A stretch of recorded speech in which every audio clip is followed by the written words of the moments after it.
자, 우선 마태복음 우리 11장 5절을 잠깐 가보시죠.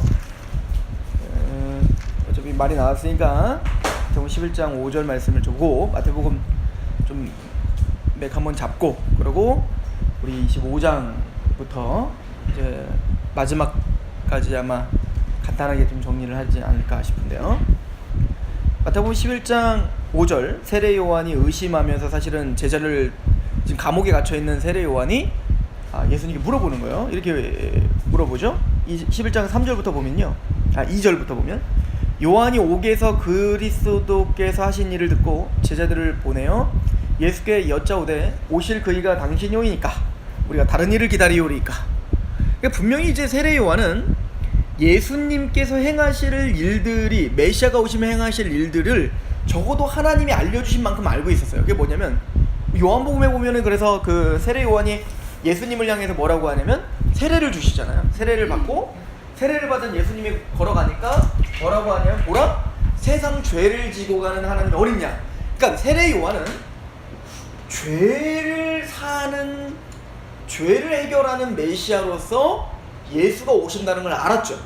그래서 우리의 화목제물이요, 우리 어린 양으로서 오신다는 걸 알았다고요. 그러니까 세례 요한이 그 누구도 아무도 말 못하는데 세례 요한은 알죠. 세상 죄를 지고 하나님의 어린 양이라는 걸 알지 않습니까? 화목제물이라는 걸 알지 않습니까? 자, 그런데 지금 상황이 어떠냐면, 자, 우리 마태복음 8장에 어떤 이야기가 있었어요. 자, 마태복음 그 1장에는 하나님이 마태복음은 아브라함과 다윗의 자손 예수 그리스도, 즉 구약 전체가 예언한 그 메시아의 족보, 그 메시아가 바로 예수다. 아브라함의 씨, 창세기 3장 15절부터 시작했던 그 여자의 후손이 바로 예수다를 증거하는 게 마태복음 1장이라고 했죠. 족보 이야기가. 그래서 그 예수가 이 땅에 오셔서 하는 역할이 뭐냐? 이 땅에 오셔서 뭐하러 오신 거냐? 구약을 성취하러 오신 거예요. 그래서 2장부터 3장은 예수님이 태어나고 잠깐 애국 갔다 오고, 예수님이 광야에서 시험 당하시고 세례 받고 뭐 이런 장면들을 쭉 이제 공생애를 본격적으로 시작하시기 전에 이야기를 쭉 다루면서 하나하나 예수님의 일거수일투족을 다 뭐랑 매칭을 시켜버렸냐면 성경, 구약 성경과 다 매칭시켜요. 그러니까 구약 성경의 한 구절 한 구절을 다 성취하기 위하여 예수가 왔다. 그러니까 예수님의 인생은 구약 성경의 성취이다. 그러니까 얼마나 굉장히 논리적으로 지금 잘 설명하고 있는 거죠. 마태복음 1장에 예수가 바로 그 메시아야. 그런데 그 메시아가 바로 구약의 예언대로 정확하게 성취되어 이 땅에 오셨어. 이 얘기를 어떻게 보면 2장 3장에 더 강화시키는 거죠. 그러면 그 구약의 성취로서 예수님이 오신 목적이 뭐지? 바로 4장 5장에 하나님 나라 임하기 바라고 왔다. 그러니까 하나님의 나라가 뭔데? 팔복입니다. 하나님은, 예수님이 이 땅에 오신 목적이 하나님의 나라, 정치적, 군사적, 경제적인 나라, 물론 지정학적이고 완전한 정치적이고 군사적인 나라 세울 거예요. 언제? 그건 예수님이 재림 때. 그러나 그 전에 예수님이 공생에 이 땅에 초림하셨던 이유는 먼저는 우리 마음 안에 하나님의 나라가 임하게 하기 위해요. 다른 말로 말하면 복이 임하게 하기 위해요. 복. 진짜 복이 뭐냐? 복. 그죠? 이 복이 뭐냐면 바로 팔복이다 이거예요. 우리 심령의 변화가 일어나는 거죠. 하나님의 나라가, 하나님의 통치가 우리의 심령에서 일어나요. 그 심령이 일어나는 게 이제 뭐 심령이 가난하고 애통하고 마음이 청결해지고 무슨 의에 줄이고 또 의를 위해 핍박받고 온유하고 뭐 이런 것들을 화평케 하고, 이런 마음에 하나님의 나라가 임해요. 자, 그럼 이런 하나님의 나라가 임한 사람은 우리 마음에서 끝나지 않고 우리는 소금과 뭐다? 빛이라는 거죠. 이제 우리는 맛을 내고 그 하나님의 나라가 임한 자다운 착한 행실을 통하여 빛을 내야 돼요. 그럼 그 착한 행실이 뭐죠? 하나님의 나라가 임한 백성들의 착한 행실은 뭐냐면 율법입니다. 그죠? 특별히 그 율법은 성문화된 율법을 넘어 모세를 통해서 주신 그 율법의 근본적인 정신까지도 계승하는 법이죠. 이게 이제 산상수훈인 거예요. 그래서 예수님은 산상수훈을 몇 장? 5장? 6장? 7장까지 산상수훈을 이야기하는 겁니다. 그죠? 그래서 하나님의 나라가 임한 자들의 특징이 뭐냐? 그리고 이제 8장, 9장에 뭐가 집중적으로 이제 되냐면 바로 병든 자를 고쳐주는 거예요. 그래서 8장에는 3가지 병이 고쳐지죠? 뭐였어요? 문둥병, 그리고 백부장 하인, 그리고 장모 10병. 이 병이 고쳐지면서, 이 병을 고치면서 그 마태복음 뭐를 딱 끼워 넣냐면 이사야서의 예언이 성취됐다 이렇게 표현합니다. 그래서 이 이사야서 53장에 보면 채찍에 맞음으로, 그가 채찍에 맞음으로 나음을 입었다. 이거의 성취가 바로 마태복음 8장이라는 거예요. 그러니까 예수님이 진짜로 문둥병을 고쳐주셨고, 그리고 10병을 고쳐주셨어요. 이 나병은요, 나병, 내가 마가복음을 이제 제가 연구하다 보니까 나병은 이제 부정한 병, 율법에서 정해진 부정한 병이에요. 그러니까 시체와도 같은 병이에요. 시체를 대하는 것과 똑같아요. 나병은 만지면 내가 옮는 거야. 게다가 열병은 뭐냐면 하나님의 재앙을 받은 병의 대표입니다. 그러니까 장모의 열병, 그리고 나병, 이런 것들을 고쳐줬다는 건 뭐냐면 우리가 바로 나병 환자고 우리가 하나님의 진노 가운데 있다는 걸 보여주는 거예요. 아예 보여지는 현상을 통해서 그걸 적나라하게 우리에게 표현하는 겁니다. 그래서 이사야서의 이스라엘 백성들의 모든 이스라엘 백성들이 머리끝부터 발끝까지 성한 데 없을 만큼 병들었어요. 죄로 병들었는데 그 죄를 예수가, 앞으로 오실 메시아가 채찍에 맞으심으로 그들이 나음을 입는 것처럼 바로 그 예언이 성취된 거다, 이거예요. 그러니까 예수님은 뭐하러 오셨냐? 질병 치유하러 오셨다. 그 부정한 나병을 고치시고 하나님의 진노와 저주라고 생각했던 열병이 고쳐지는 겁니다. 그러면서 이제 그 예수님이 그 병을 고친 다음에 바로 바닷가에서 배 타고 했는데 주무시는 거 아니에요? 폭풍 치고 그때 이제 제자들이 깜짝 놀라고 이렇게 왜 주무세요? 그랬더니 예수님이 일어나고 막 혼내는 거 아닙니까? 왜 깨워? 뭐 이런 거잖아요. 그때 이제 예수님이 하셨던 건 뭡니까? 말씀으로, 왜 믿음이 이렇게 적냐? 그리고 말씀으로 파도를 잠재웁니다. 그러니까 예수님은 병을 고치실 뿐만 아니라 그 예수님의 말씀의 권세는 뭘 하는 거예요? 천지 만물을 다스리십니다. 그 사람들이 누구죠? 누군가? 이는 도대체 누구인가? 이걸 누가 대답하냐면 귀신 들린 자가 대답을 하죠. 거라사지만에 귀신 들린 자가 이는 하나님의 아들이니이다, 이렇게 대답을 하는 거예요. 그러니까 지금 마태복음 바로 그 하나님의 아들 되심을 선포하시는 거예요. 그리고 9장에 중풍병자를 고쳐주고, 이 중풍병자는 뭐죠? 이렇게 나병과 열병이 우리 안에서 일어나는 어떤 현상들이라면 중풍병은 그 현상이 밖으로 돌출된 거죠. 그래서 이제는 내가 내 마음대로 몸을 움직일 수 없게 돼. 이게 꼭 뭐와 같냐면 그 귀신 들린 자와 같죠. 그러니까 지금 귀신 들린 자, 병든 자, 이게 다 지금 지금 인간이 뭔가 심한 질병에 걸려있다, 이거예요. 이걸 계속 보여주고 있는 거예요. 그래서 예수님께서 9장에 중풍병자를 고치실 때는 먼저 뭘 말했다? 죄사함을 말했다. 내가 이 땅에서 죄사를 쓰는 거죠. 그러니까 지금 죄사함에 대한 이야기를 하고 있는 거야. 계속 예수님이 뭐만 하고 있어요, 지금. 귀신 쫓아내고 병 고치고 있고 자꾸 그런 것만 하고 있는 거예요. 그러니까 세례요한이 감옥에서 이상한 거죠. 아니 주님 왜 자꾸 병만 고칩니까, 이거예요. 아니 주님은 지금 우리의 죄를 위한 화목제물로 오셨는데 그게 뭔지는 정확하게 몰라, 세례요한은. 그렇다고 해서 지금 죽으세요 얘기 아니에요. 세례요한 그걸 잘 모르겠는데 도대체 이분이 와서 하는 걸 보니까 다 병든 자를 고쳐주는 것밖에 안 해. 그러니까 세례요한은 헷갈리는 거예요. 도대체 이분 와서 뭐 하시는 분이지? 내가 기다렸던 분이 맞나? 이런 마음으로 지금 예수님께 물어보고 있는 거예요. 그죠? 다시 한번 보세요. 이런 일들이 쭉 있은 후에 세례요한이 11장에 물어보는 거죠. 3절. 자, 2절. 요한이 옥에서 그리스도께서 하신 일을 듣고, 이런 일들을 다 듣고 도대체 예수님 당신이 정말 메시아십니까? 아니면 또 다른 메시아를 우리가 기다려야 됩니까? 라고 세례요한은 겸손히 물어보고, 의심했다 이게 아니라 겸손하게 물어보고 있는 거라고요. 그때 예수님이 이렇게 대답하죠. 4절. 예수께서 대답하여 이르시되 너희가 가서 듣고 보는 것을 요한에게 알리되 맹인이 보며 못 걷는 사람이 걸으며 나병한 자가 깨끗함을 받으며 못 듣는 자가 들으며 죽은 자가 살아나며 가난한 자의 복음이 전파된다 하라. 이거 이사야서의 예언인데요. 그 예언을 잘 읽어보거라. 지금 내가 하고 있는 이 일과 이사야서의 예언과 얼마나 합당하게 지금 정확하게 성취되고 있는지를 보라 라고 알려주고 있는 거죠. 그렇죠? 그리고는 이 일이 일어났기에 이제 뭐라는 거예요? 하나님의 나라는 침투를 당하고 있다. 이미 하나님의 나라는 시작됐다 이 얘기를 하고 있어요. 이게 마가복음의 사실은 핵심입니다. 마가복음. 나중에 마가복음을 아시면 알겠지만 마가복음은 뭐라고 시작을 하는지 한번 잠깐 가보시겠어요? 마가복음 1장.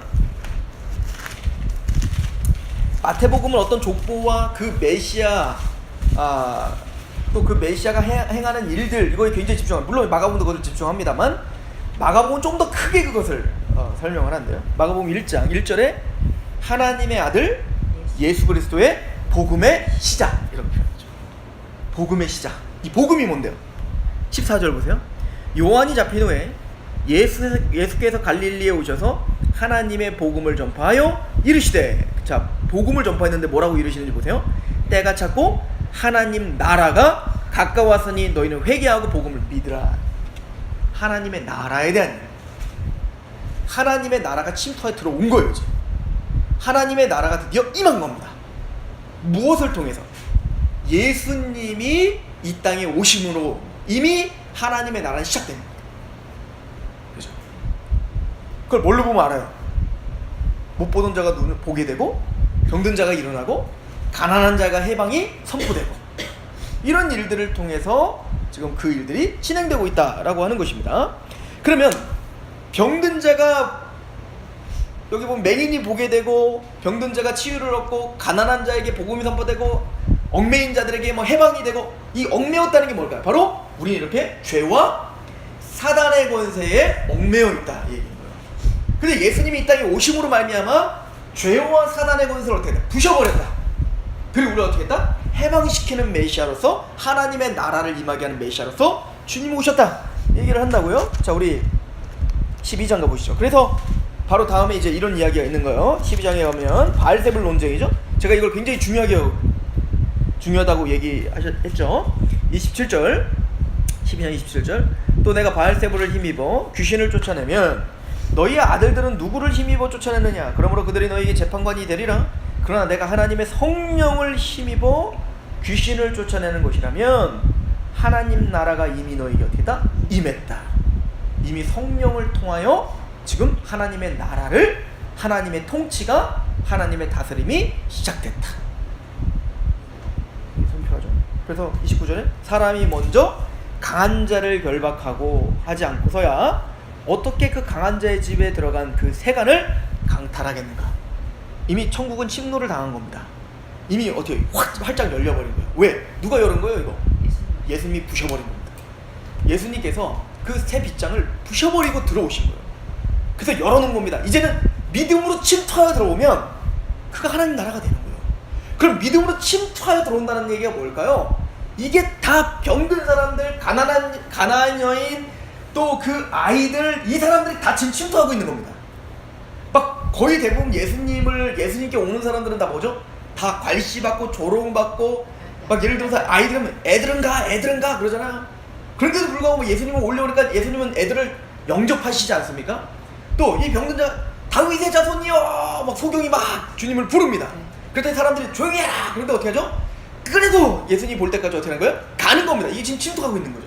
그러니까 전심을 다해서 예수 그리스도만을 바라보는 거예요.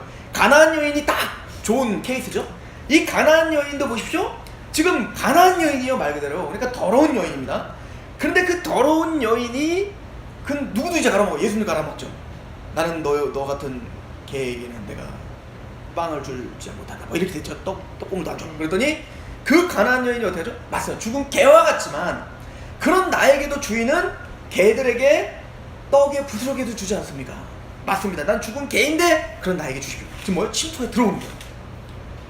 그러거나 말거나 나의 상황, 나의 자격, 나의 그 어떤 것, 점자를 뺄 수 있는 여유가 없습니다. 그냥 마음이 가난해져 그 예수만 바라보며 달려가고 있는 사람들, 이 사람들이 지금 천국이 그들의 것인 거예요. 그게 침노를 당하고 있는 거죠. 그러면 도대체 그런데 세상에는 믿는 사람이 있고 믿지 않는 사람이 있더라는 거예요. 왜 그런 거죠? 이걸 그래서 이제 비유를 통해서 말씀하시는 겁니다. 왜 그런가? 왜 들어도 바리새인과 서기관들이 아무리 예수님 말하는 거 사실 다 듣고 있잖아요. 듣고 있는데 다 어떻게 하려고 해요? 막 그 시비만 걸려고 하지? 거기에 이 가나안 여인처럼 또 이 병든 자들처럼 그렇게 예수님을 간절한 마음으로 붙들지 못하잖아요. 왜 그런가? 봤더니 밭이 달라서 그렇다. 밭이 달라서. 좋은 밭은 30배, 60배, 100배 열매를 맺는 거예요. 침투에 들어가는 겁니다. 말씀이 딱 떨어지면 바로 그것이 막 반응이 돼서 막 침투에 들어가는 거예요. 예수님을 믿게 되고 그 예수님에게 갈망하게 되고 하나님의 나라가 임하고 막 이렇게 되는 겁니다. 그죠? 그런데 어떤 사람은 아무리 들어도 그것이 전혀 들리지 않아요. 왜? 사탄이 가져간 거예요. 길가에 떨어지는 것처럼. 마음이 이걸 뭐라고? 강팍하다래요. 마음이 단단해요. 부드럽진 않아요. 그죠? 근데 어떤 사람은 금방이라도 막 주님이 막 줄줄 따라다녀. 이게 지금 거의 대부분의 무리들이죠. 그러니까 예수님 막 기적을 베풀고 표적을 베풀면 사람들은 난 예수를 믿습니다 그러고 막 따라다녀요. 가서 떡도 받아먹고 고기도 막 나눠주는 거 받아먹고 기뻐가지고 이게 그 선지자인가, 그리고 막 왕으로 세우자 막 그러고 예수님 입성하실 때 호산나 다윗의 자손이시여 라고 막 외치고, 그런데 그 사람들이 당장 예수님이 십자가에 죽는다고 하고 예수님이 죽는다니까 뭐라고 해요? 다 떠나죠. 이게 뭐야? 돌밭이죠. 지금 금방은 뭔가 막 감격이 있는 것 같으나 거기에 해가 뜨니까, 그죠? 바로 타서 없어져요. 뿌리가 없으니까.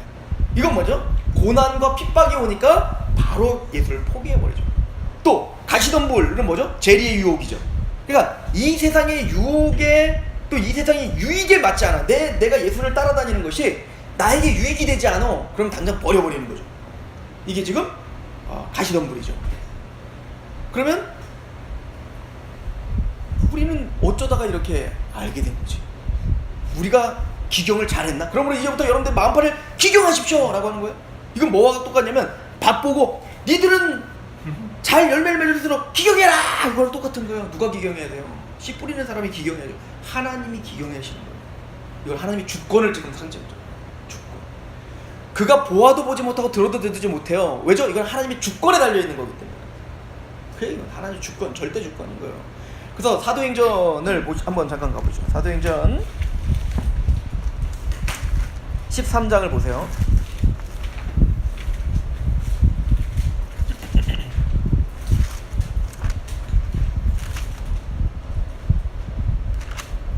자, 사도행전 그 13장에 보면 사도 바울이 복음을 전합니다. 유대인들에게 아무리 전해도 그들은 들어먹질 않아요. 꼭 빌가 같아요. 빌가.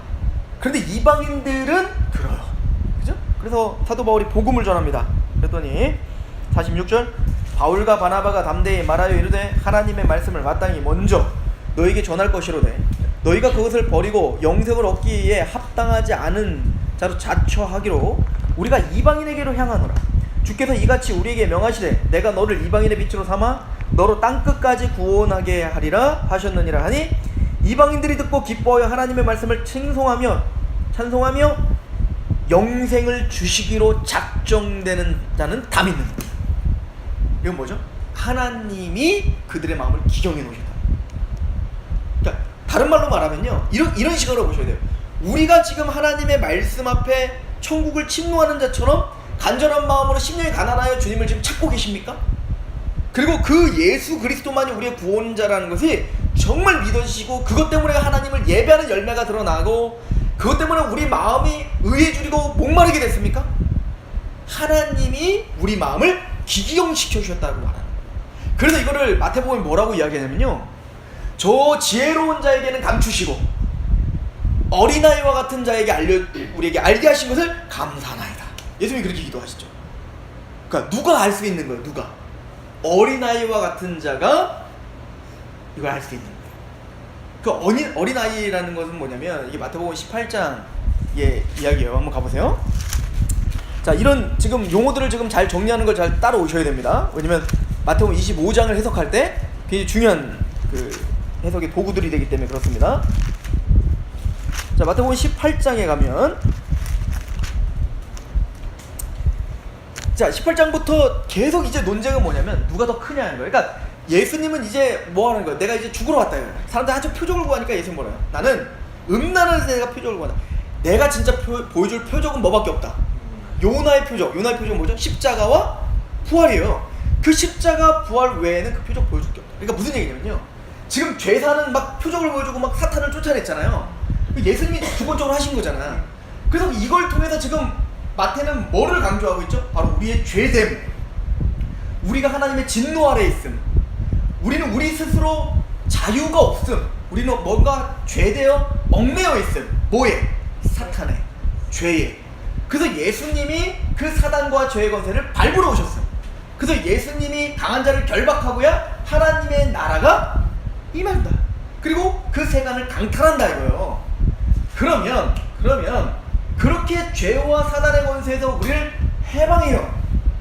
그렇게 해방하는데 지금 이제 이런 표적을 위한 표적이 아니라고. 예수님은 사실은 이 표적 보여주시러 오신 게 아니라고. 예수님이 진짜 보여줄 표적은 뭐밖에 없는 거예요. 사실 이 전체적인 내용, 뭐 병을 고치고 뭐 사단을 내어 쫓고 뭐 이런 표적의 핵심은 뭐냐고요? 십자가 부활이라고요. 사실 이거를 행하는 것은 십자가와 부활을 영화롭게 하기 위한 겁니다. 십자가와 부활을 설명하기 위한 거예요. 십자가와 부활이 너희에게 궁극적인 죄와 사단의 권세를 부셔버리는 거라고. 그래서 이 표적이 중요한 게 아니라 난 너에게 보여줄 표적 뭐밖에 없다? 십자가 부활밖에 없다. 이것이 우리를 해방시켜주고 이것을 위해서 내가 왔다는 거예요. 이게 세례 요한이 궁극적으로 바라봤던 그거죠. 세상 죄를 지고 가는 하나님의 어린 양. 그런데 제자들은 끊임없이 그걸 이해해요, 못해요? 그러니까 제자들은 예수님 십자가에 죽기까지 다 뭐래요? 우의정 좌의정 함께 해주세요. 누가 큰 자입니까? 베드로도 당신 살아계신 하나님의 아들이요 당신은 그리스도이십니다 라고 고백은 했지만 그 안의 내용은 전혀 다른 거예요. 십자가가 아니죠. 정치적 군사적 메시아죠. 여전히. 그래서 이제 예수님은 이제부터 제자들에게 하는 얘기는 뭐냐면 내가 가는 길은 바로 십자가의 길이요 죽는 길이요 낮아지는 길이다. 그런데 그것으로 인하여 약한 것을 통하여 강한 자를 결박하는 일이 어떤 일인지, 그리고 너희들도 나를 따르는, 그렇게 하나님의 나라가 임한 자는 바로 십자가, 좁은 길, 좁은 문으로 가는 것이 바로 제자도다 얘기입니다. 너희가 바로 그렇게 될 거야. 교회는 바로 내가 걷는 그 길을 동일하게 걷게 될 거야. 이 얘기를 계속하죠. 근데 제자들은 받아들이지 못해요. 그래서 이제 18장부터 계속 이제 누가 크냐 작냐 이 문제를 따지고 놀죠. 그래서 18장 1절도 보세요.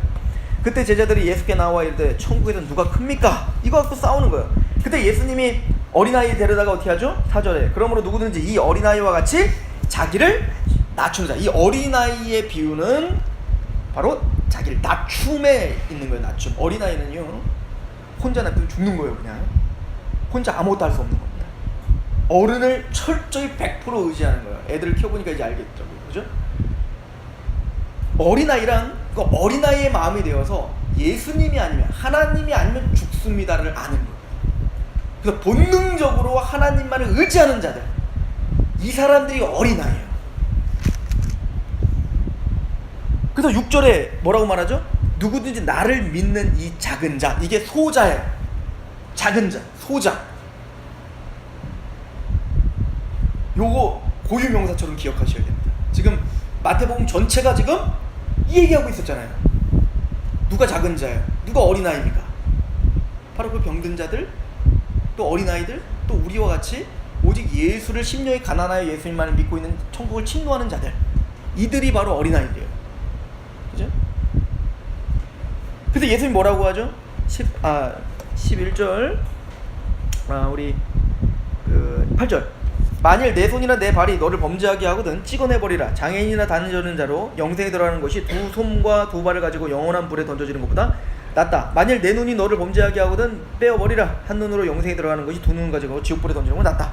지금 이 범죄는 뭐와 연결된 범죄냐면 그 작은 자 중 하나를 실족하게 하는 범죄를 말합니다.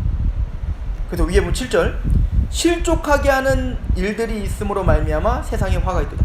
실족하게 하는 일들이 없을 수는 없으나 실족하게는 그 사람에게는 화가 있다. 어떤 화? 아까도 말했죠. 연자물돌 목이 달리고 바다에 빠치우고, 눈이 멈추면 눈을 빼버리고, 손이 멈추면 손을 잘라버리고. 그러니까 철두철미하게 누구 편이 되어 주시겠다는 거죠. 하나님의 사람들, 작은 자, 어린아이들, 다른 말로 말하면 천국을 침노한 자들, 다른 말로 말하면 가난한 여인과 같은 자들, 그런 자들을 하나님은 지금도 근데 실족하게 하는 일들이 없을 수는 없어요. 우리 안에 실족하게 될 때 수억합니다. 그리고 그때 우리는 어떤 고백을 할까? 하나님 왜 내 기도 안 들어주십니까? 왜 하나님 안 계신 것처럼 보이니까. 그런데 이 18장은 이거예요. 10절 삼가 이 작은 자 중에 하나도 없인 여기지 말라. 너희에게 말하노니 그들의 천사들이 하늘에서 하늘에 계신 내 아버지 얼굴을 항상 어떻게요? 배우느니라. 하나님은 일거수일투족 하나님의 백성들의 삶을 다 알고 계시다. 고난당하고 눈물을 흘리고 이 모든 것들을 기억하고 계시다. 반드시 보응하신다. 그래서 사도 바울, 다윗은 뭐라고 하냐면 내 눈물을 병에 담았었어 이렇게 표현하죠. 이게 실족 작은 자는 이미 네. 하나님 정하신 자잖아요. 네. 이 실족한 자가 작은 자가 실족할 수 있는 가능성이 이 실족이라는 말을 여기서 어떻게 쓰는 거예요? 자, 실족하게 하는 일들이 있다는 얘기지 실족한다는 얘기가 아니에요. 그죠? 실족하게 하는 여기 실족하게 하는 일이 없을 수는 없으나 실족하게 하는 그 사람에게는 화가 있는 거예요. 6절에는 실족하게 하면 여기서 실족이라는 건 뭐냐 미끄러진다는 얘기거든요. 그러니까 무슨 파선이 되고 이런 게 아니라 말 그대로 힘든 고난이 있다는 거예요. 그러면 소자에게 힘든 고난을 주기만 해도 내가 그들을 벌주겠다 이런 말. 왜냐면 지금 그를 실족하게 하고 있다는 얘기가 뭐냐면 지금 그가 갖고 있는 복음을 모른다는 얘기인 거예요. 그 어린아이처럼 지금 그 복음 가운데 감격하고 있는 그 사람을 지금 모르는 겁니다. 근데 이게 지금 뭐랑 연결되냐면 마태복음 10장에 예수님께서 제자들을 파송하신 뭐라고 하면 너희를 영접하는 건 나를 영접하는 거고 너희를 영접지 않는 건 나를 영접지 않는 거다 이렇게 표현하죠. 왜 그렇죠? 지금 이들은 가기만 하면 뭐 전하는 사람들이에요? 복을 외치라는 거잖아요. 근데 복을 외치는데 그 복을 받아들이면 그 복이 그들에게 갈 것이요 만약에 복을 받아들이지 않는다면 그건 어떻게 해요? 너에게 갈 거라 이거예요. 이 얘기는 뭐냐면 그러니까 너희는 먼지를 떨어보러 나가라. 뭐냐면 왕의 대사처럼 가라. 그러니까 너희를 영접한다는 건 나를 영접하는 거다. 이것도 중요한 지금 얘기입니다. 그러니까 어린아이는 복음을 들고 있는 자들이죠. 믿는 자들이에요. 그 사람을 영접하고 있다는 건 뭐죠? 그를 영접하는 거예요. 예를 들어서 빌립보 성에 사도 바울이 가서 복음을 전했더니 많은 사람은 믿지 않았죠. 그러나 루디아가 주께서 그 마음을 열어 바울의 말을 청종치 하셨어요. 그리고 루디아가 제일 먼저 반응한 게 뭐죠? 루디아가 바울을 자기네 집으로 영접합니다. 이런 이야기들이 있는 거예요. 예를 들어서 지금 자 제가 서산 땅에 왔다고 해봅시다. 복음을 전했어요. 예를 들어 지난 집사님이 복음을 듣고 너무 감격한 거예요. 막 예배를 드리고 싶고 근데 나는 지금 거처할 곳도 없고 지금 예배 드릴 장소가 없어. 그럼 지난 집사님 당장 그러자. 우리 지금 성도 얼마 안 되니까 우리 집에 물론 우리 남편한테 잘 설명해갖고 우리 집에서부터 예배 드리시죠. 예배할 거처가 없으니까. 이런 마음이 생기지 않겠어요? 그런 내 인격이 문제가 아니라 누구를 지금 영접하고 있는 거예요? 예수를 영접하고 있는 겁니다. 이해가 되시죠? 그렇기 때문에 지금 이 하나님은 그 작은 자 하나에게 한 것을 하나님 크게 보시겠다. 이거요 너무 중요한데요. 우리가 예를 들어 스데반을 생각해 보세요. 스데반에게 돌을 던지는 자가 있었어요. 엄청 많았죠. 돌을 던지면 스데반이 원수를 사랑했죠. 뭐라고 사랑합니까? 저들의 죄를 알지 못하니 용서해달라는 거 아니에요? 스데반이 돌 맞으니까 막 사랑스러워진 거예요? 막 어우 사랑스러워 막 이렇게 된 거야? 그럼 말도 안 되는 거죠. 아프죠. 미치겠죠. 근데 스데반은 지금 내 고통보다 더 확실한 사실은 뭐냐면 나는 지금 돌 맞아 죽고 끝나지만 그래서 하나님의 나라로 영접될 거지만 지금 나를 실족하게 하는 저들 나를 공격하는 저들은 지금 예수를 공격하고 있는 거예요. 천지를 창조하신 하나님을 공격하고 있는 거라고요. 그래서 저들이 너무 불쌍한 겁니다. 분명히 여기시는 거예요. 그래서 그들을 향한 연민이 생기는 거예요. 하나님 저들의 죄를 저들이 알지 못합니다. 저들을 용서해 주십시오. 하나님은 우리에게 원수를 사랑하라고 할 때요 사랑이라고 하는 것은 우리에게 어떤 감정을 만들어내라는 게 아니에요. 우리 그 고린도전서 13장 사랑 전체도 감정이 아니잖아요. 사랑은 오래 참는 거고 온유한 거고 또 거룩한 거예요. 그런 것처럼 우리가 원수를 사랑한다는 것도 갑자기 원수가 막 사랑스러워진다는 얘기가 아니라 이 언약과 하나님의 말씀을 가지고 우리가 해석해내는 겁니다. 그리고 그들을 어떻게 하는 거예요? 의지적으로 사랑하는 겁니다. 뭐죠? 긍휼히 여기는 거고 자비를 베푸는 거예요. 그들의 상태를 너무 잘 아니까. 지금 그런 이야기를 하고 있습니다. 그래서 14절에 이와 같이 이 작은 자 중 하나라도 잃는 것은 하늘에 계신 너희 아버지의 뜻이 아니에요. 하나님은 이 소자 한 사람도 잃어버리지 않습니다. 왜요? 하나님의 뜻이 그렇다는데? 그러므로 실족하지 않습니다. 그러나 실족하게 하는 일들은 수두룩한 겁니다. 그러나 그때 내가 너희와 함께 할게, 이 얘기죠.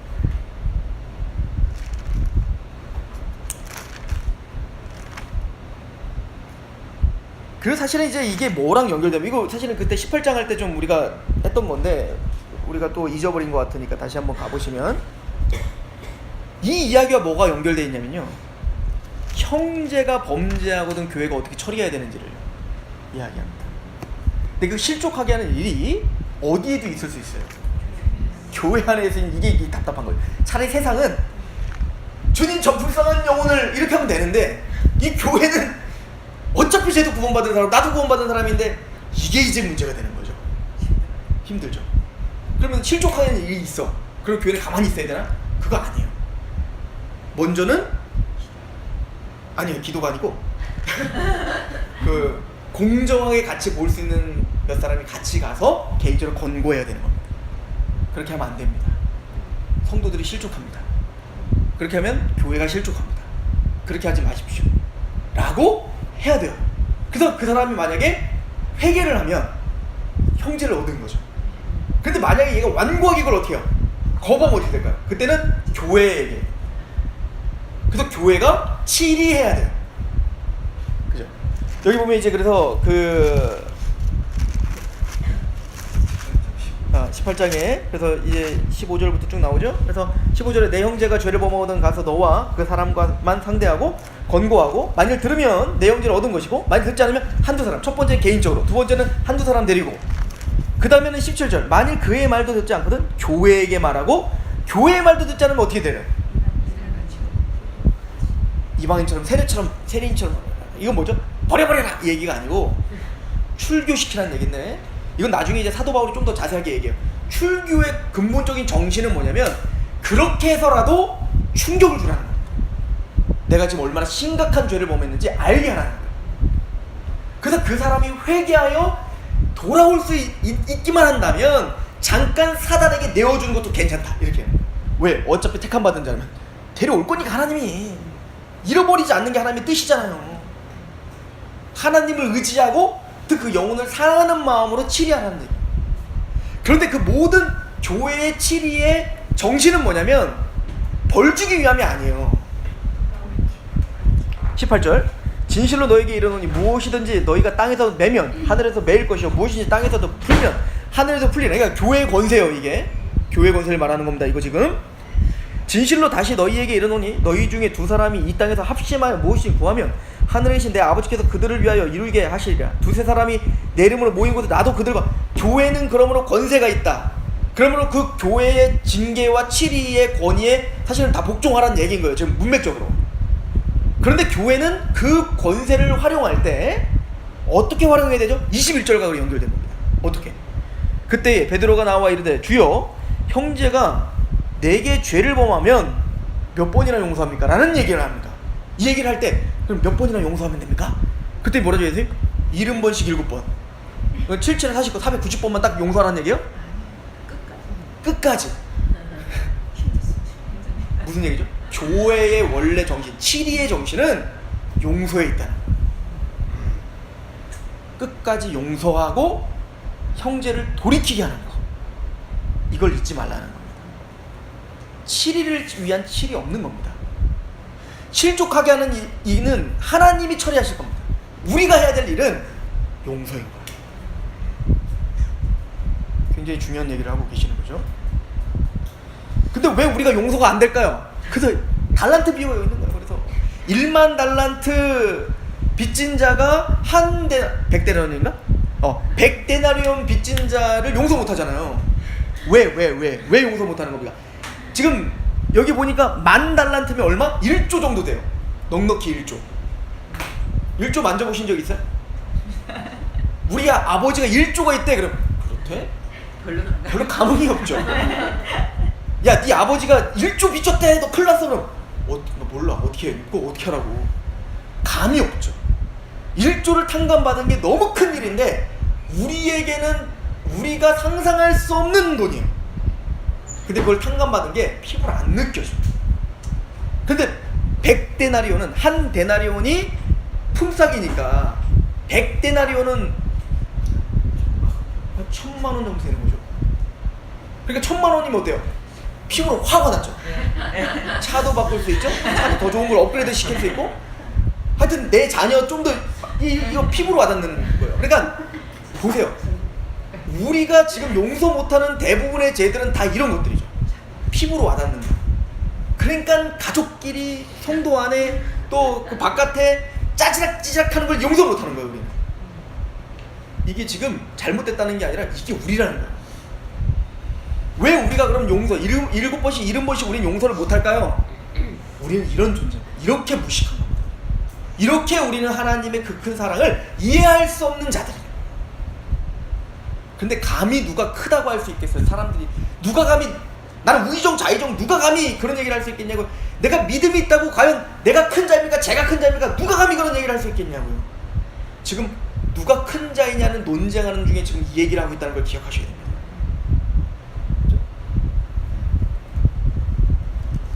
그리고 예수님이 13절에 어린아이들에게 안수하시잖아요. 나는 어린아이들과 같았으면 좋겠다. 누가 크냐 관심 없죠. 어린아이들 사실은. 누가 돈이 많냐 관심 없죠. 커가면서 관심 있는 거지. 이 어린아이들은 그냥 예수가 좋은 거죠. 그냥 예수를 의지하는 자라죠.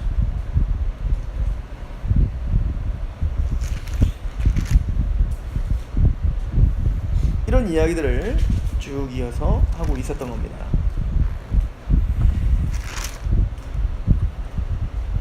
그리고 이제 21장부터 예루살렘에 입성하셨고 무화과나무 잎을 마르게 하고, 그리고 주님께서 어떤 자를 심판하실 건지를 설명했어요. 바리새인과 서기관들 위시로 한 유대주의죠.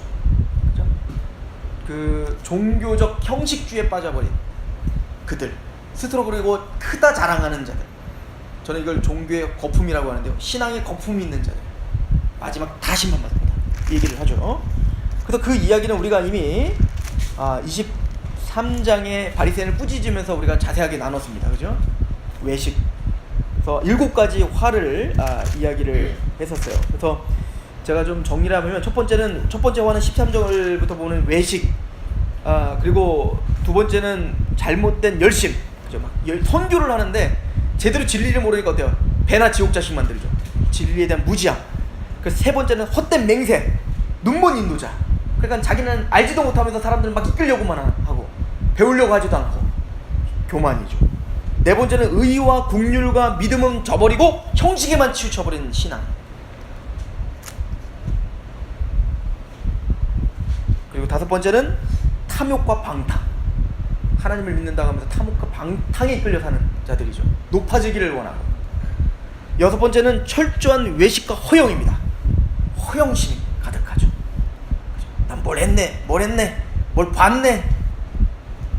그리고 마지막 7번째는 하나님의 성도들을 박해하는 겁니다. 어린아이들을 박해하고 조롱하는 겁니다. 이것이 그들을 심판받기 합당하게 만듭니다. 그리고는 24장에 그 심판이 AD 70년으로 시작하여 마지막 때까지, 완성될 때까지 맹렬한 하나님의 진노가 부어질 것임을 선언하는 게 24장이었습니다. 그리고는 25장에 그러면 그렇게 심판이 다가오고 있어요. 그 심판을 다가오고 있는데 그 심판을 기다리는, 예수님의 재림을 기다리는 교회는 어떤 태도로 준비하고 있어야 되는지를 3가지 비유를 통해서 말하는 거예요. 이 10달량, 10처녀 비유, 달란트 비유, 그리고 양과 염소 비유. 우리가 좀 해석해야 되는 거는 예수님이 언제 오실지 알까요, 모를까요? 하여튼 언제 오신다라고 조금이라도 이야기해버리면 그 사람이 이단이에요. 왜냐면은 24장 보세요. 24장 32절. 저는 하나님의 지혜로움을 여기 있다고 보는데요. 우리 너무 잘 알고 계시는 거예요. 32장 보세요. 무화과나무의 비유를 배우라. 그 가지가 연하여지고 잎사귀를 내면 여름이 가까운 줄 아나니 이와 같이 너희도 이 모든 일을 보거든 인자가 가까이 곧 문 앞에 이른 줄을 알라. 그래, 무화과 나뭇잎을 통해 배우라. 그러니까 또 이거를 세대주의는 뭐라고 표현하면, 이 무화과 잎은, 무화과는 원래 우리 무궁화는 우리나라 꽃인 것처럼 무화과는 바로 이스라엘의 상징인데, 그래서 무화과의 빛을 다시 여름에 싹이 났다는 얘기는 예루살렘이 다시, 이스라엘이 다시 국가를 재건하는 거고, 이게 바로 1960년대에 일어났고, 그게 바로 40년? 48년? 안상홍진에도 그 얘기하니까 1948년도에 이스라엘이 그게 딱 일어났고, 그러므로 이제 드디어 왔다. 이제 주님의 때가 드디어 왔다. 뭐가 나뭇잎을 배우라고 하지 않았냐, 이렇게 막 얘기해요. 다 봅니다. 그냥 수박이 나오는 거 보니 여름인가 보다, 이거랑 똑같은 거예요. 그죠? 벚꽃이 피니까 야, 진짜 봄이 오긴 왔네. 그런 것처럼 이 사람들은 무화과가 꽃이 피면 여름인가 보다, 이걸 안다고요. 그런 것처럼 주님께서 24장 전체에서 말해주신 어떤 그런 징조들이 있었다고요. 그런 징조들이 있으면 주님이 금방이라도 오시겠구나 라고 생각을 하는 거예요. 그런데 그런 징조들은 다 따져보면 오늘날 우리에게 있어요. 거짓 선지자들도 지금 난무하죠. 지진이 처처해 있죠. 전쟁 없어요? 전쟁 있죠. 서로 미워하죠. 점점 사랑이 식어가죠. 그러니까 주님이 오늘 오셔도 전혀 이상한 게 아니죠. 근데 이 일은 우리에게만 있었던 게 아니라 언제도 있었어요. 1세기 초대교회 사람들도 있었다고요. 그 얘기 뭐죠? 항상 오늘 주님이 오실 것처럼 깨어있으라는 거예요. 주님은 그래서 그 시스템을 지금 마련해 놓으신 거예요. 우리 신앙이 계속 깨어있을 수 있도록 주님은 계속 우리에게 어떻게 하는 거예요? 경계하게 하는 겁니다. 그러나 오늘 당장 오실 것처럼 생각이 든다 하여 36절, 그러나 그날과 그때는 아무도 모르나니 하늘의 천사들도 아들도 모르고 오직 아버지만 아신다. 예수님도 모른다는 거예요. 이 땅에서 감히 우리가 근데 무슨 1992년도에 무슨 종말이 온다, 뭐 2000년도에 종말이 온다, 2012년도에 종말이 온다, 누가 감히 그런 얘기를 하냐고요. 다 이단입니다. 하여튼 날짜를 정하고 연도를 정하면 무조건 이단입니다. 뭐 볼 것도 없습니다. 예수님의 말씀을 아주 정면으로 지금 부딪히는 역할을 하는 거예요. 그래서 사실은 종말을 기다리는 자들에게 두 가지 극단이 나타나는데요. 하나는 뭐냐면, 하나는 어떤 거냐면, 어차피 안 오시네. 봐봐, 지금 예수님이 십자가에 죽으시고 당장 올 것처럼 얘기해놓고는 지금 안 온 게 지금 2000년이 넘었잖아요. 그래서 신앙이 파손되는 사람들이 생겼는데, 이게 시부리서 사람들. 왜냐면 AD 60년이 되도록 예수님이 약속한 그 날이 지났는데도 오시지 않으니까 우리가 믿고 있는 게 맞냐, 예수님 진짜 오시는 게 맞냐, 그래서 그것을 다독거리고 맞다를 설명하는 게 사실은 히브리서예요. 또 데살로니가 전후서가 바로 그런 얘기예요. 그러니까 한쪽에서는 뭐예요? 회의론이 퍼지는 겁니다. 예수님 오시기를 할 거야.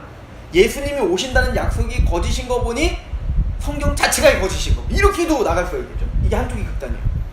그런데 또 한쪽이 극단이 있죠. 뭐죠? 지금 당장 오실 것처럼 막 얘기하고 뭐 몇 날 며칠을 정하고 막 해갖고 그것까진 좋은데, 마라나타 신앙이니까 좋을 수 있어요. 그런데 중요한 건 뭐냐? 그러니까 학교도 포기하고 직장도 포기하고 뭐 적금 다 깨고, 주님 이제 내일 당장 주님 오실 건데 지금 이게 무슨 소용이니, 빨리 다 깨고 파서 산으로 가자, 막 이런 느낌. 요거를 깨트리는 게 데살로니가 전서. 그래서 데살로니가 전서 이걸 굉장히 사도 바울이 뭐라고 하죠. 그러니까 기독교적 사상은 뭐냐면, 내일 지구에 종말이 올지라도 오늘 사과나무 심는 거예요. 이게 루터가 한 얘기예요. 그러니까 내일 예수님이 오신대. 그럼 여러분들이 딴 거 할 필요 없는 거예요. 예수님 내일 오신대? 그래? 그럼 다 모여. 흰옷 입고 모여. 그게 아니고 예수님 오신대? 예 주님! 그리고 설거지 하는 거예요. 내일 학교 애들 가방 싸주는 겁니다.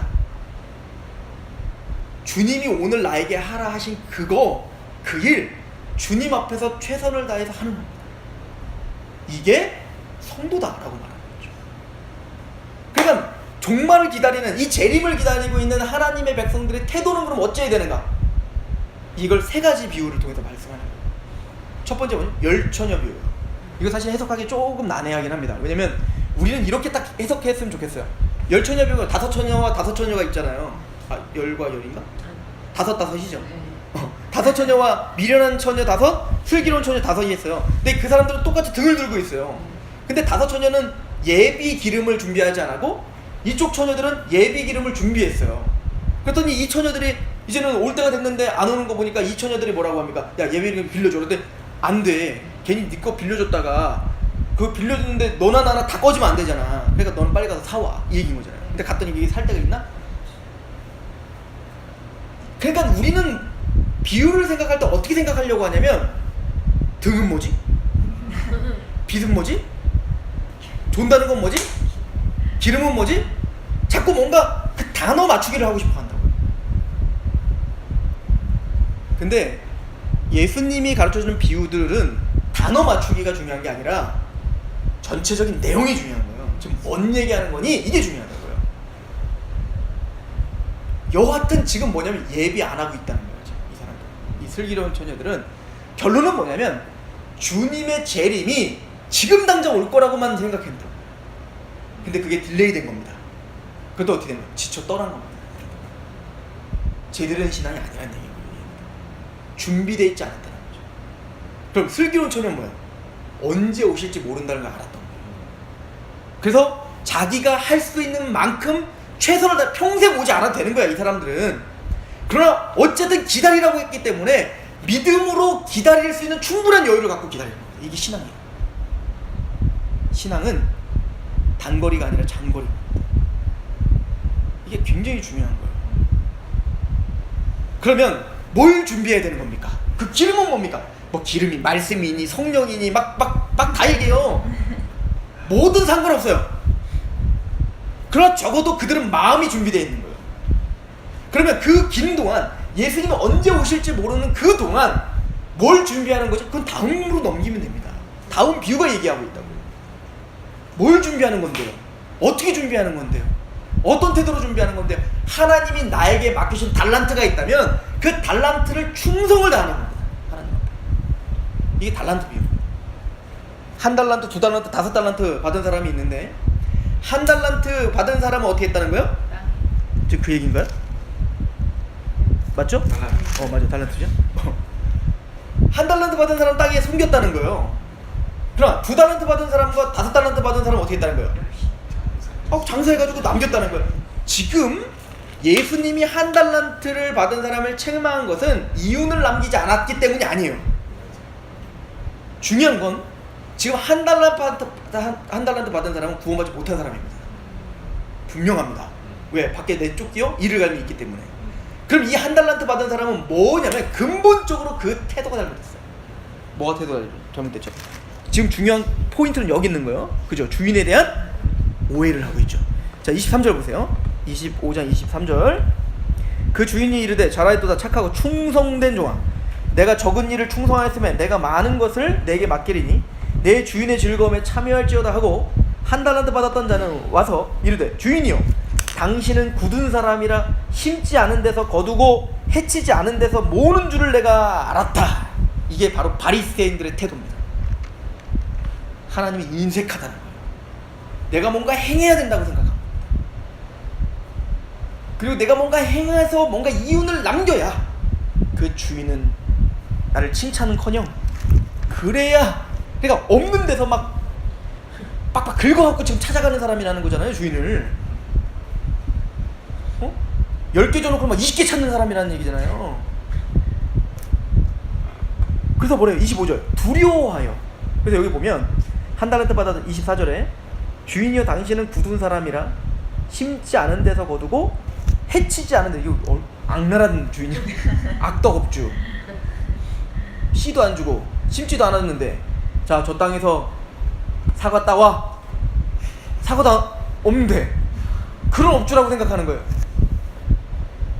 그래서 이 첫 번째 이 한 달란트 가진 사람은 어떻게? 25절 두려워하여 나가서 당신의 달란트를 땅에 감췄습니다. 두려워하는 거예요. 내가 이걸 잘못했다가 하나님 앞에 어떻게 당하는 거 아니야? 괜히 그냥 섣불리 내가 움직였다가, 그러니까 하나님에 대한 근본적인 오해가 있는 거죠. 그때 주인이 대답합니다. 26절 그 주인이 대답하여 이르되 악하고 게으른 종아, 나는 심지 않은 데서 거두고 해치지 않은 데서 모으는 줄을 네가 알았냐? 진짜 그렇게 알았냐 네가? 그랬다면 더 열심히 했어야지. 야, 그렇게 알았다면 도둑질을 해서라도 뭐 갖다 놨어야지. 말로는 그렇게 잘 떠들고 있으면서 정말 네가 날 두려워했냐? 두려워했다면 네가 정말 그렇게 행했겠니? 그러니까 앞뒤가 안 맞는 말을 하고 있는 거죠. 말로는 하나님을 인색 하나님으로 만들어 놓고 그럼 핑계대는 거예요. 지금 이 악한 자는 하나님 말하는 거예요. 네가 진짜 만약에 네가 십계명을 지켜야 구원받는다라고 했다고 해보자. 그래서 하나님은 두려운 하나님이라 이 계명 다 지키지 않았으면 우리는 구원 못 받습니다라고 했다고 해보자. 그리고 바리새인들은 지금 그렇게 사람들을 정죄했던 거 아니에요. 그러면 네가 진짜 그렇게 믿어, 니들 그렇게 살면 안 되지. 근데 니들이 그렇게 탐욕스럽고 니들이 그렇게 너희가 그렇게 외식하고 너희가 그렇게 살 수 있냐? 말이 안 되는 얘기야. 지금 바리새인들을 정확하게 지금 지적하고 있는 거예요. 이게 악인들 핑계를 대고 있으면서 하나님을 모독하고 있죠. 이건 단순히 은사의 문제를 넘어서는 문제인 겁니다. 27절. 그러면 내가 마땅히 내 돈을 취하라는 자들에게나 맡겼다가 내가 돌아와서 내 원금과 이자를 받게 할 것이 아닌가? 더 열심히 했어야 될 거 아닌가? 그에게서 그 1달란트를 빼앗아 10달란트 가진 자에게 주라. 무릇 있는 자는 받아 풍족하게 되고 없는 자는 그는 있는 것까지 빼앗기라. 이 무익한 종을 바깥 어두운 데 내쫓으라. 구원의 문제입니다. 2달란트, 5달란트 사람들은 정확하게 나와있지 않기 때문에 뭐라고 말 못하지만 지금 적어도 주인에 대한 마음이 달랐던 건 분명합니다. 게다가요, 1달란트가 이 금무게거든요. 우리가 사실은 만져볼 수 없는 돈이에요. 1달란트만. 적은 돈이 아니에요. 무슨 100만 원 준 게 아니라고요. 달란트는 아까 10,000달란트가 막 1조라고 하잖아요. 그러니까 몇 억이라고요. 몇 억. 그러니까 그 몇 억을 묻어놓은 거예요. 그냥 적다고 핑계댈 수 있는 게 아니라고요. 이게 그렇죠? 어찌 보면 2달란트, 5달란트인 사람이 더 겁나지 않겠어요? 생각해보세요. 갑자기 집사님들 100억 줄 테니까 이거 굴리세요? 그러면 마냥 좋겠어요? 두렵지. 그런데 2달란트, 5달란트 받은 사람이 그걸 굴릴 수 있는 이유는 그 주인을 믿은 겁니다. 그 주인은 실패해도 용서할 걸 알고 있었던 거예요. 그러니까 마음을 다해서 그렇게 섬길 수 있었던 겁니다. 이게 키포인트예요. 사실 이 달란트 비유는 일을 열심히 해서 열매 맺으세요, 이게 키포인트가 아니라고요. 그러므로 예수님이 이 땅에 오실 것을 믿는 사람들은 어떤 마음으로 살아야 돼요? 준비하며 살아야 된다. 어떻게? 장거리를 준비해야 돼요. 뭘? 주님이 나에게 맡겨주신 것을 실패해도 좋아요, 연약해 쓰러져도 좋아요. 그런데 주님의 용서하심을 알아요. 주님 우리 아버지인 걸 알아요. 그래서 나에게 맡겨주신 그 달란트를 갖고 우리 그냥 최선을 다해서 작은 것에 충성할 뿐이에요. 이게 주님을 기다리는 태도예요. 주님 달란트, 내일 주인 온대. 달란트 막 그냥 얻다가 막 다 그냥 내팽치고 막 오는 게 아니라 그냥 오늘 나에게 맡겨주신 일을 언제 올지 몰라 주인이.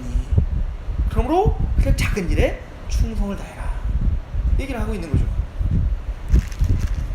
그리고 세 번째, 그러면 그 충성이란 무엇이냐? 주님 앞에 그 달란트를 갖고 주님 앞에 충성한다는 게 뭐냐? 섬기는 겁니다. 사람 섬기는 거죠. 그렇죠? 근데 이 사람이 누군지가 중요해요. 그래서 이제 결론은 뭐죠? 하나님의 보좌 앞에 이제 심판 앞에 딱 섰는데 우측에는 양이, 좌측에는 염소가 있더라는 거예요. 그런데 양은 의인들이고 염소는 악인들이에요. 그러니까 지금 슬기로운 처녀, 미련한 처녀, 1달란트, 2, 3, 5달란트 받은 사람, 양과 염소가 다 지금 구분되고 있다는 걸 우리는 지금 보여주고 있는 겁니다. 그래서 의인들과 악인들을 보면서 예수님이 그러는 거죠. 의인들한테 너희들은 의인이다 이거야. 왜 우리가? 너는, 예수님 말하는 거야, 내가 굶었을 때 나를 먹였고, 내가 추위에 떨었을 때 나를 입혔고, 내가 감옥에 갇혔을 때 나를 돌봤다. 그랬더니 양이 깜짝 놀라서 난 주님 본 적이 없는데요. 난 주님을 영접한 적이 없습니다. 그랬더니 예수님이 뭐라고 하죠? 이 작은 자에게 행한 것이 곧 나에게 행한 것이다. 부르짖기 하는 거 아니에요. 여기 부르짖기 말하는 게 아니라고. 선행이 구원시킨다는 얘기 아니라고요. 그러면 마태복음 지금 전체 달려오면서 그 작은 자가 누구, 이 지극히 작은 형제가 누군지를 우리는 파악해야죠. 다시 한번 보세요.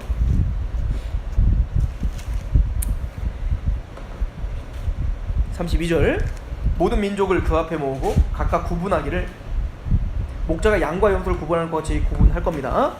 양은 그 오른편에 염소는 왼편에 두라.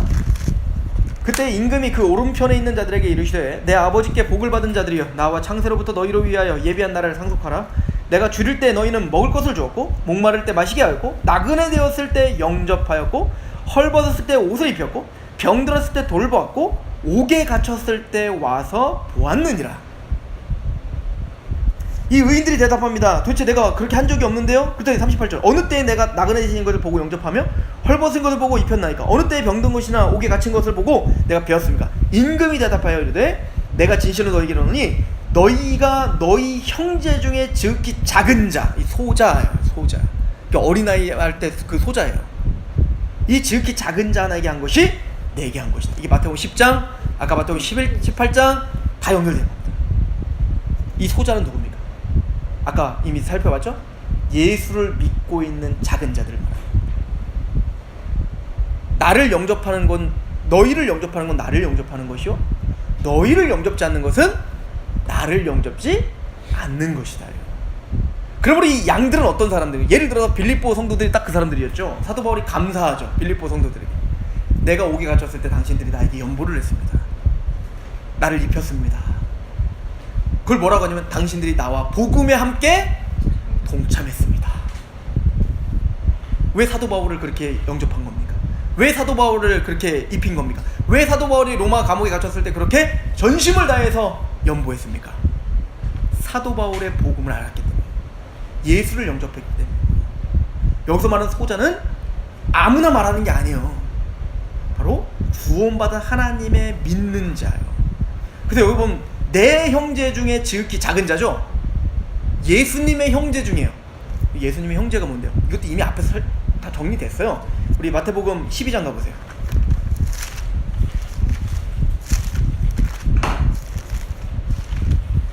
12장. 자, 예수님한테 사람들이 와서 그러죠. 밖에 당신 엄마랑 형제들 와 있다고.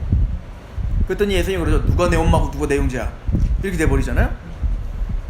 그러면서 이제 12장 48절에 말합니다. 말하던 사람에게 대답하여 이르되 누가 내 어머니며 내 동생들이냐 하시고 손을 내밀어 제자들을 가리켜 이르되 나의 어머니와 나의 동생들을 보라.